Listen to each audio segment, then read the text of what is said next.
নমস্কার, কলকাতা থেকে পণ্ডিত শুভ বলছি। আজকে শনির ৭.৭-র পর ঢাইয়া। ঢাইয়া নিয়ে ২-৪ কথা বলবো। ঢাইয়া কোন কোন রাশির ওপর চলছে? ঢাইয়া চলছে দুটো রাশির ওপরে। এক ধনু রাশি আর সিংহ রাশির মানুষ। আপনাদের ঢাইয়া চলছে। আপনাদের কিন্তু খুব সামনে সতর্ক সাবধানে থাকতে হবে। কারণ বর্তমানে শনি এখন বক্রী হয়েছে। শনির বক্রীত্ব চলবে এই বছর ডিসেম্বরের ১০ তারিখ অবধি। তাই ডিসেম্বরের ১০ তারিখ অবধি কিন্তু ৫টা রাশির খুব নেগেটিভ সময় যাবে। এই ৫টা রাশির মধ্যে কোন কোন রাশি? কুম্ভ রাশি, মীন রাশি, মেষ রাশি আর ধনু রাশি, সিংহ রাশি।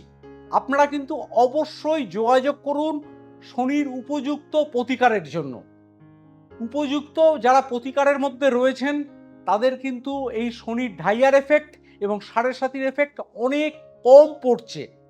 কিন্তু কিভাবে আপনি শনি মহারাজকে শান্ত করবেন তার জন্য কিন্তু অবশ্যই এই নিচে দেওয়া নাম্বারে যোগাযোগ করতে হবে। আমি আপনাদের রাস্তা দেখাবো।